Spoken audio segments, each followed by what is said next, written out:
इस न्यूज के प्रायोजक हैं अफजल फर्नीचर। अब फर्नीचर खरीदे मुजफ्फरपुर के अफजल फर्नीचर से। यहाँ मिलेंगे फर्नीचर के विशाल रेंज, वो भी होलसेल प्राइस में और लाइफ टाइम गारंटी के साथ। तो देर मत कीजिए, तुरंत पहुँचिए अफजल फर्नीचर और लकड़ी और प्लाई के किसी भी तरह के फर्नीचर की करें खरीदारी। विशेष जानकारी के लिए डायल करें 9931485437 पर।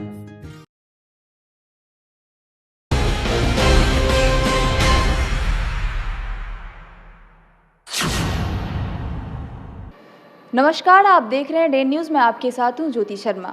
आइए खबरों की शुरुआत करने से पहले एक नजर डालते हैं उन खबरों पर जो बनी हैं आज की सुर्खियां।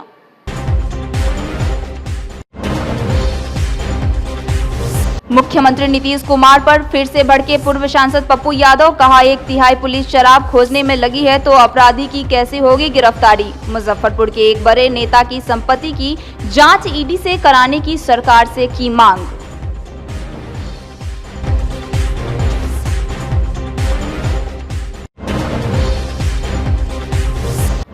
जिले में बढ़ते अपराध पर प्लूरल्स पार्टी ने निकाला कैंडल मार्च। वहीं मोबाइल एसोसिएशन ने अभिषेक अग्रवाल के हत्यारों के पकड़े जाने तक काली पट्टी बांधकर काम करने की कही बात।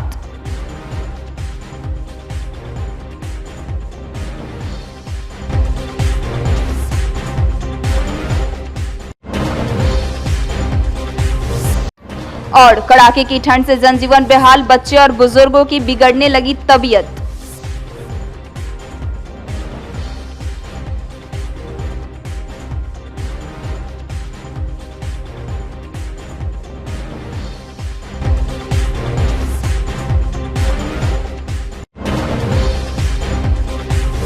ये थी सुर्खियां और अब खबरें विस्तार से। मुजफ्फरपुर के मोबाइल दुकानदारों ने कहा कि जब तक अभिषेक अग्रवाल के हत्यारों की गिरफ्तारी नहीं हो जाती तब तक शहर के सभी मोबाइल दुकानदार काला पट्टी बांधकर दुकान में बैठेंगे। रविवार को खुदीराम बोस स्मारक पर आयोजित मोबाइल रिटेलर एसोसिएशन की बैठक में अभिषेक अग्रवाल के आश्रितों को 25 लाख रुपए मुआवजा और परिवार के एक सदस्य को सरकारी नौकरी देने की मांग की गई। कि अब हम लोगों की जो संघर्ष अब पुलिस प्रशासन से होगा कि वो जो है इस बात को बोले, हम लोगों ने देख लिया अभिषेक अग्रवाल का तो मेरे को लेना ही है, अभिषेक अग्रवाल के हथियारों को तो आप ले, इसके लिए हमारा संघर्ष रहेगा ही। उसके साथ में इस तरह की घटनाएं फिर आज के बाद ना हो, उसके लिए प्रशासन क्या कर रही है, हम लोगों को उसको पूछना है कि आप इसके लिए क्या करने जा रहे हैं। हर बार जब संज्ञान हो जाता है, हर बार जब कोई घटना घट जाती है, उसके बाद उसमें लगे हुए रहते हैं, लेकिन जो घटना ही ना हो ऐसी कोई भी हमको ऐसा नहीं महसूस हो रहा है कि वो प्रशासन या पुलिस प्रशासन इस पर कोई ध्यान दे रही है। मुझे पूर्णतः विश्वास है कि जितने भी पुलिस बल डेली यहाँ पर कार्यरत हैं उसके अंतर्गत 50% माननीय और पुलिस पदाधिकारियों के संरक्षण में उसकी सुरक्षा के लिए लगी हुई है। 25% जो केस हो गए हैं उन केस को सुलझाने में लगी हुई है और 25% केवल ट्रैफिक में लगी हुई है। क्या मांग है मुद्दा आप लोग भी ये मांग है, मेरी मांग है, इस मुद्दा है कि अब हम लोगों को ये चाहिए कि हम लोगों की सुरक्षा, पूरे जनता की सुरक्षा, अगर आप मानियों की सुरक्षा कर रहे हैं, आप अगर पुलिस प्रशासन के पदाधिकारियों को सुरक्षा कर रहे हैं और उसके लिए पुलिस बल लगी हुई है, तो हमारे ऊपर आप कितना बल पुलिस बल दे रहे हैं और हम जनता को क्या पुलिस बल दे रहे हैं, जिससे कि हमारी जनता सुरक्षित हो। और इस टाइप के अभिषेक अग्रवाल और साथ में बलात्कार, साथ में लूट खसोट, ये जितने भी घटनाएं घट रही हैं उसको बचाने के लिए उसको नहीं लगे आपने पुलिस बल क्या दिया है। All India mobile retail association demand करती है मृतक के परिवार को 25 लाख मुआवजा और एक सरकारी नौकरी दी जाए। All India mobile retail association का यही एक प्रमुख मांग है। इतनी हम लोग का इसके आगे होगी कि हम लोग कल से जितने भी व्यावसायिक हैं काला बिल्ला लगा करके अपने अपने काउंटर पर बैठ के हम लोग दुकानदारी करेंगे शांतिपूर्वक। और ये लड़ाई उस वक्त तक जारी रहेगी जब तक हत्यारा पकड़ा न जाए। आज हम काला दिवस के रूप में मना रहे हैं, फिर उसके बाद विरोध स्वरूप हम काला बिल्ला लगाकर अपना काम करेंगे। फिर उसके बाद हम विरोध सभा का आयोजन कल्याणी पर या धर्मशाला चौक पर करेंगे। उसके बाद भी अगर शांतिपूर्ण ढंग से आंदोलन को प्रशासन ने नहीं माना और हमारी मांगों को पूरा नहीं किया तो तमाम मुजफ्फरपुर वासी सड़कों पर आएंगे और मुजफ्फरपुर का चक्का जाम होगा। वहीं प्लूरल्स पार्टी की ओर से कैंडल मार्च निकालकर जिले में बढ़ते अपराध पर रोक लगाने की मांग की गई।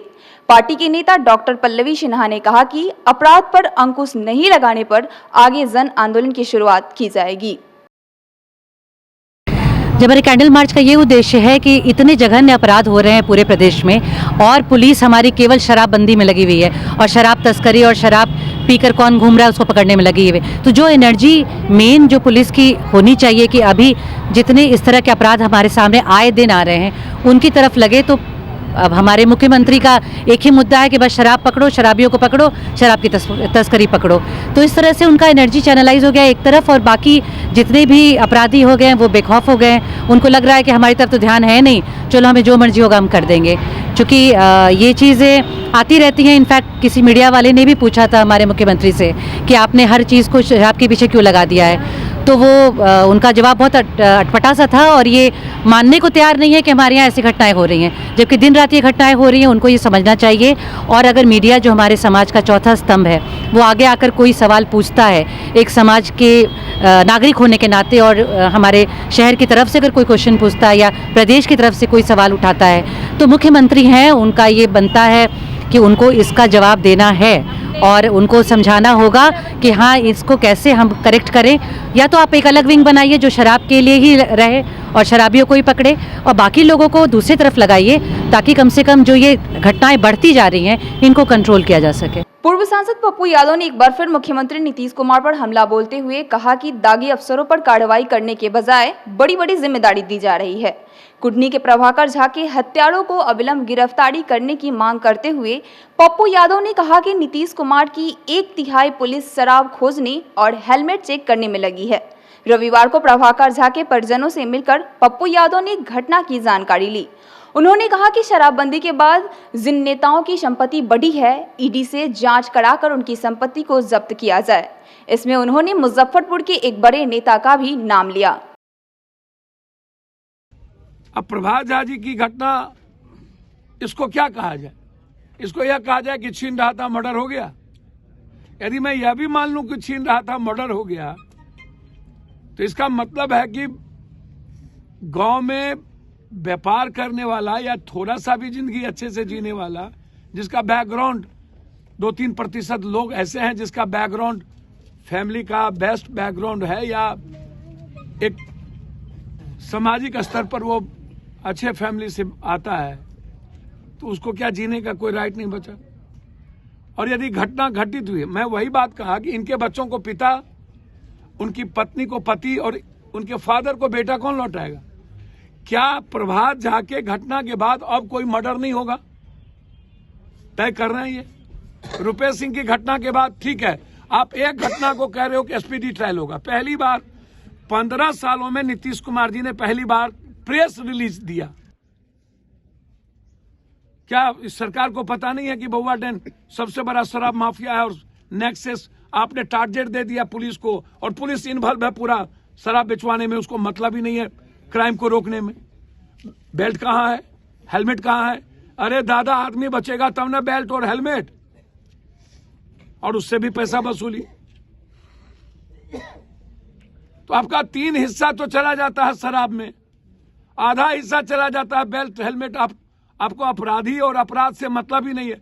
कौन इस पंचायत के 4 में अपराधी है आपको पता नहीं है? बाहर से यहाँ अपराधी तो आया नहीं होगा। ये 2-3 पंचायत में कोई अपराधी हो गए, तो क्या एक थाना इतने दिनों के बाद भी प्रभात झा जी के हत्यारे को निकाल नहीं पाई? प्रभाकर झा जी को। तो एसपी से मेरी बातचीत हुई थी, लेकिन किससे बात करें? गोबर पर घी किस डालिएगा तो वहां गोबड़े किनाएगी। इधर वयोवृद्ध स्वतंत्रता सेनानी राम सजीवन ठाकुर ने नए कृषि कानून की अंग्रेजों के 3 कठिया कानून की तुलना करते हुए कहा कि केंद्र सरकार जल्द से जल्द नई कृषि कानून को वापस ले। उन्होंने कहा कि मोदी सरकार की गलत नीतियों के कारण देश में महंगाई, बेरोजगारी और भ्रष्टाचार बढ़ा है। राम सजीवन ठाकुर ने कहा कि नोटबंदी, कोरोना अवधि में प्रवासी मजदूरों एवं किसान आंदोलन में जिन लोगों की मौत हुई, उनका जिम्मेदार कौन है। सर्वप्रथम हम लोगों को मालूम ही है कि देश में करीब 50 दिनों से किसानों द्वारा, देश के किसानों द्वारा बहुत बड़ा प्रदर्शन सरकार के नया कानून बनाने के खिलाफ हो रहा है। केंद्र सरकार ने जो कानून बनाया है वह कानून बहुत गलत है। केंद्र सरकार इस कानून को ले जा रहा है। इस कानून के द्वारा सारे जमीन को बड़े बड़े पूंजीपतियों को हाथ दिया जाने का प्रोग्राम है। और वो पूंजीपति जो है कॉन्ट्रैक्ट लेबर, कॉन्ट्रैक्ट अति पर करेंगे। हम लोगों को देंगे कॉन्ट्रैक्ट पर, और हम उनको जैसे कठिया में हम अनुदान देते थे, लैंड अति जमा करते हैं, वैसे ही बड़े पूंजीपतियों की हम लोग नौकर हो गए। और हमारा पैसा सिलेक्शन वो करेगा, हमको जितना ज़मीन देगा उतना ही वो खेती कर सकेंगे। उसका जो आदेश होगा उसी तरह खेती भी हमको करना होगा। इससे बड़ा खड़ा कानून क्या हो सकता है। हमारा मौलिक अधिकार का हनन हो रहा है। इसको कोई भी देश के अच्छे लोग पसंद नहीं करते हैं कि अंग्रेजों से भी बुरा कानून नहीं आने वाला है। इसलिए बिहार सरकार ही नहीं और केंद्र सरकार के सारे किसान त्रसित हैं। हमें उम्मीद है कि फिर हमें एक गुलामी के जंजीर में बनना होगा। पहले विदेशी तंत्र के द्वारा हम गुलाम थे, अब देसी बड़े बड़े पूंजीपति के द्वारा हम गुलाम होने वाले हैं। यहाँ आने लोग जो हम देश के हित में सोचने वाले हैं, इस बात का बड़ा विरोध करते रहेंगे जब तक कि कुछ नई सरकार ये कानून बदल नहीं जाए और नया कानून सरकार किसानों के फेवर में नहीं करे। राशन उसमें था कि 1 रुपये गेहूँ 2 रुपये चावल लोगों को दिया जाएगा, और ये था कि 5 किलो एक व्यक्ति पर यूनिट पर दिया जाएगा। ऐसा हुआ नहीं। इतनी दिक्कत हुई है कि सारे लोगों गेहूँ बिका है 3 रुपये, चावल बिका है 4 रुपये, 1 रुपया फाइल करके बिका है।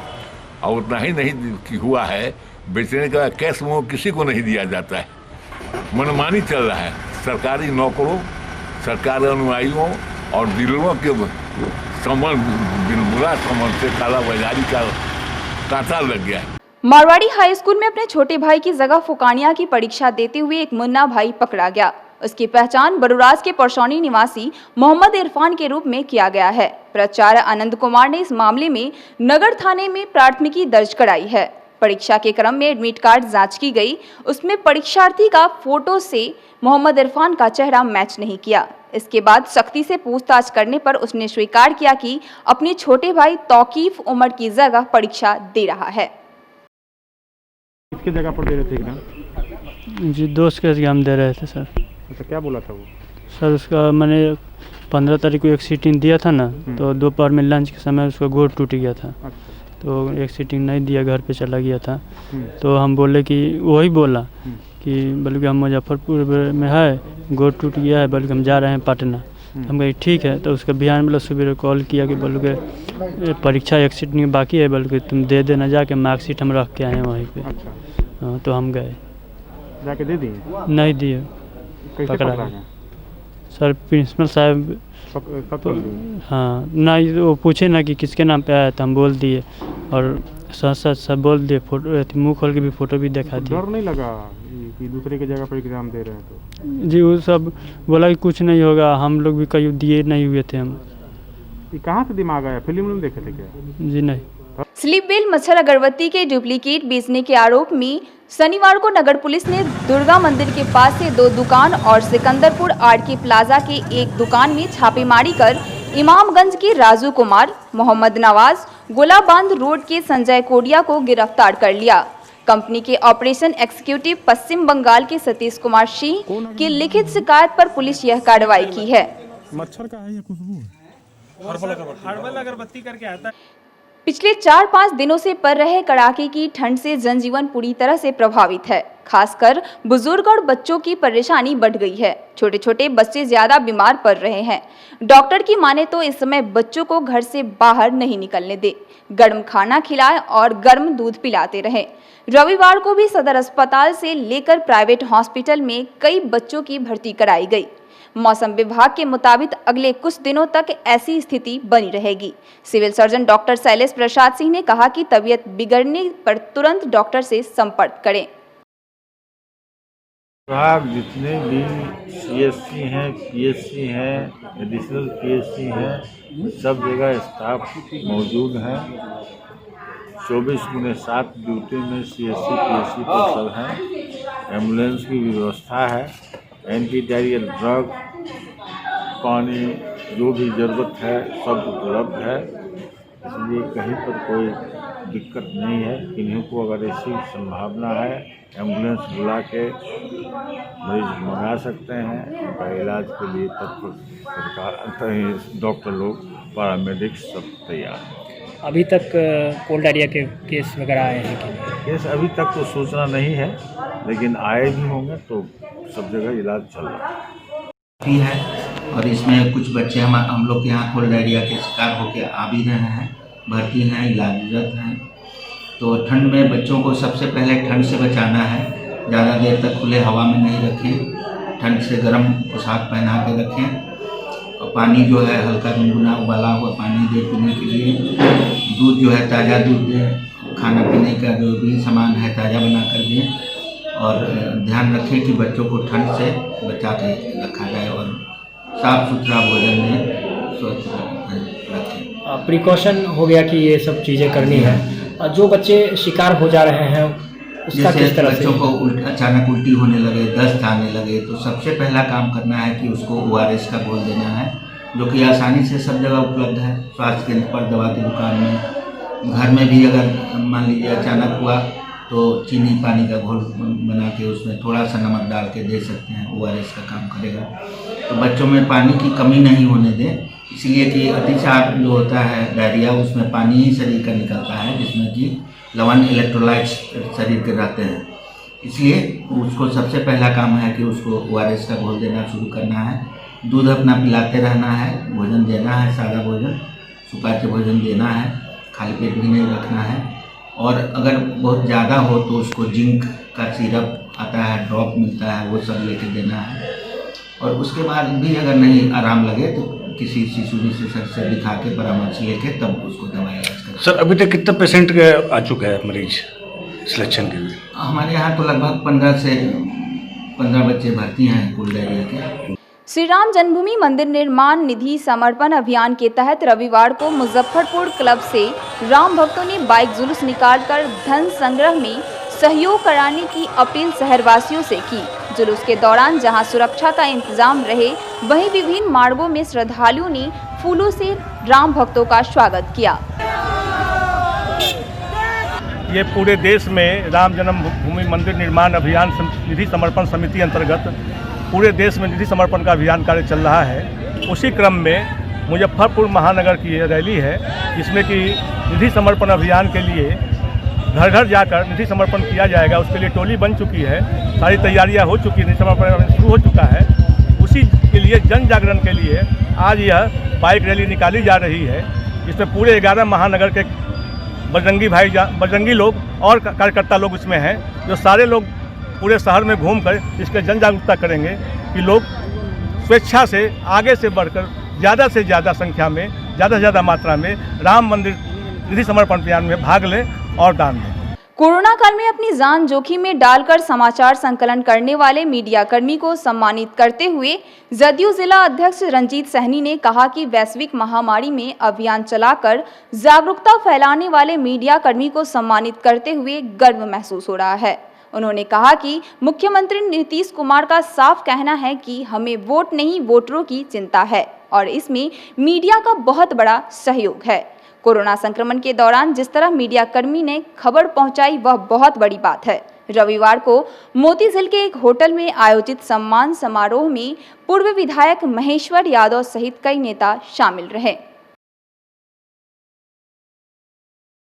आज जिला जनता दल की ओर से जो भी इस कोरोना महामारी में जो कोरोना योद्धा के रूप में काम किए हैं और जो भी हमारे सदर अस्पताल के कर्मचारी हो या SKMCH के जो भी पदाधिकारी और हमारे जो मुजफ्फरपुर के डॉक्टर बंधु और मीडिया कर्मी साथी, साथ में जो हमारे पार्टी के संगठन के साथी जो इस कोरोना महामारी में अपनी जान को परवाह न करते हुए गरीबों के बीच जाकर जो मदद करने का काम किए हैं और उसके साथ ही जो मीडिया बंधु एक दूसरे के संदेश को बरकरार रखने का काम किए हैं, उसी तरफ जो हमारे स्वास्थ्य कर्मी लोग हैं और जो हमारे नीचे के जो कर्मचारी लोग हैं, ये सभी लोग के सहयोग से हम लोग आज मुजफ्फरपुर में इस कोरोना पर अपना हम लोग एक युद्ध लड़कर एक कायम हासिल करने का काम किए हैं, जिसमें आप सभी साथियों का सहयोग है। उसके सहयोग को देखते हुए जिला जनता दल ने ये निर्णय लिया है कि नए साल में नई शुरुआत की और देखते हुए एक सम्मान समारोह का आयोजन किया गया है। रविवार को नवयुवक समिति ट्रस्ट सभागार में आयोजित स्वामी विवेकानंद जयंती समारोह के समापन अवसर पर मिशन मोदी अगेन PM के प्रदेश महामंत्री आचार्य चंद्र किशोर प्राशर ने कहा कि स्वामी जी ने पूर्व के दर्शन को पश्चिम से जोड़ा और पूरी दुनिया में हिंदुत्व का डंका बजाया। उन्होंने कहा कि आज जरूरत है उनके विचार और दर्शन को सिलेबस में शामिल कर भारत के युवा वर्ग को ऊर्जावान बनाया जाए। इससे पहले कार्यक्रम का उद्घाटन पूर्व कुलपति प्रसून कुमार राय ने किया। मौके पर कई अन्य गणमान्य मौजूद थे। मिशन मोदी अगेन PM की मुजफ्फरपुर इकाई के द्वारा आज स्वामी विवेकानंद जयंती सप्ताह का समापन कार्यक्रम यहाँ मुजफ्फरपुर के नवयुवक समिति में हम सबों ने आयोजित किया है और हमारे कार्यक्रम का उद्देश्य ये है कि हमने पूरे एक सप्ताह तक पूरे बिहार में अलग अलग स्थानों पर हमने विवेकानंद जी की जयंती मनाई है और उसी का आज यहाँ समापन है। स्वामी विवेकानंद एक ऐसे दार्शनिक थे, एक ऐसे सन्यासी थे जिन्होंने पूरब को पश्चिम से जोड़ा, भारतीय दर्शन को पूरे विश्व में प्रचारित किया और युवाओं को जागृत करके उन्होंने पूरे देश में परिवर्तन लाया, चाहे वो स्वाधीनता का आंदोलन हो, चाहे सामाजिक आंदोलन हो, चाहे कुरीतियों को हटाने का आंदोलन हो, चाहे हिंदुत्व के प्रचार प्रसार का आंदोलन हो। और उन्होंने शिकागो में जाकर, अमेरिका में जाकर कहा कि गर्व से कहो हम हिंदू हैं। हमारा उद्देश्य इस कार्यक्रम का है कि हम अपने भारतवर्ष के जो 65 करोड़ युवा हैं हमारे देश में, उनको विवेकानंद के संदेश को उन तक पहुंचाना और उनमें शौर्य जगाना, उनमें हिंदुत्व का यशोगान करने की प्रखरता लाना। रविवार को मोतीझील के एक होटल में आयोजित इलाहाबाद बैंक स्टाफ एसोसिएशन की आम सभा में बैंकिंग परिदृश्य को मजबूत करने के साथ संगठन के कार्य पर चर्चा की गई। आम सभा में मुख्य अतिथि AIBM के अध्यक्ष सुनील कुमार सिन्हा, इंडियन बैंक मंडल प्रमुख चंद्रभूषण सिंह, महामंत्री उत्पल कांत सहित मंडल के लगभग सभी कर्मचारी मौजूद रहे। आज हम लोग AIBA के बैनर तले एक आम सभा बुलाई है, जिसका कि हम एक इकाई हैं इलाहाबाद बैंक स्टाफ एसोसिएशन। इस आम सभा का उद्देश्य अपने साथियों को जागृत करना। जागृत हमारे सभी साथी हैं, लेकिन उन्हें आज की परिस्थिति से अवगत कराने के लिए हम लोगों ने ये बुलाया है। आज की परिस्थिति बहुत ही विकट होते जा रही है, सरकार प्राइवेटाइजेशन की ओर लेते हुए जा रही है। लोगों को पता नहीं चल रहा है कि इसके क्या दूरगामी परिणाम होंगे। बहुत सारे हमारे नए लड़के आए हैं, नए बच्चियां ज्वाइन की हैं। उन लोगों को हमको बताना है कि आप लोग जो है अपने अधिकार के प्रति सजग रहो और संस्था के प्रति निष्ठापूर्ण काम करो। हम लोग यहाँ पर जो भी एकत्रित हुए हैं, इसमें हमारी मंशा ये है कि सरकार तक ये आवाज़ जानी चाहिए कि हम आपके जो ये फैसले ले रहे हैं, नीतिगत निजीकरण के फैसले ले रहे हैं, उस हम फैसले के बिल्कुल विरुद्ध हैं।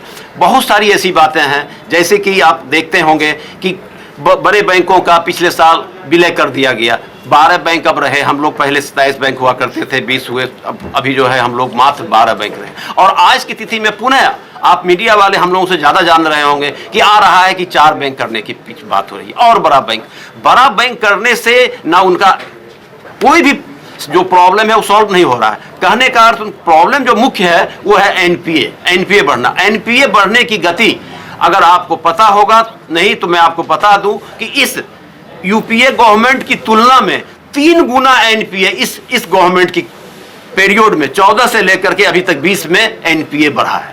इतनी अधिक राशि बढ़ी है एनपीए, जब आप उस पर अंकुश लगा ही नहीं सके तो फिर ये कार्य क्यों कर रहे हैं। हम अपने साथियों को इस बातों को आगाह करने के लिए आए हैं, साथ साथ हम इसका विरोध करते हैं कि हम किसी भी तरह के निजीकरण को हम बर्दाश्त नहीं करेंगे। इसके लिए हमें जो भी करना होगा हम वो करेंगे और भारत सरकार तक अपनी आवाज तक पहुंचाएंगे। उसके लिए हमें जो भी कहने का अर्थ हुआ कि अगर मुझे हड़ताल भी करना पड़े तो हम लोग हड़ताल भी करके जाने के लिए तैयार हैं। पूर्व सैनिकों ने एक बार फिर शराबबंदी का विरोध करते हुए कानून को वापस लेने की मांग बिहार सरकार से की। रविवार को कांटी में आयोजित पूर्व सैनिक संघ के मिलन समारोह में पूर्व सैनिकों को सम्मानित करते हुए साथ ही संगठन के मजबूत करने पर चर्चा की गई। पूर्व सैनिक ने कहा कि शराब चेक करने के नाम पर पुलिस अपमानित करने का काम करती है, यहां तक कि कई निर्दोष लोगों को गिरफ्तार कर जेल भेज दिया गया। सुविधा में दी गई है उस पर जो है सो कैंची सरकार चला रही है, एक तरह से वो उसको खत्म कर रही है। दूसरी बात कि एक शराब विधेयक, एक शराब के अगेंस्ट में एक कानून लाया बिहार सरकार ने, वो एक तरह से अंधा कानून है।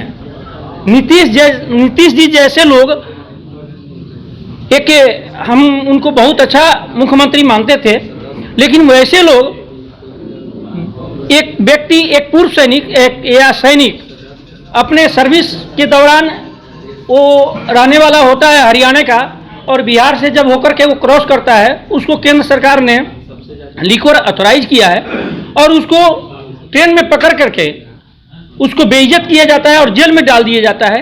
ये किस टाइप का कानून है?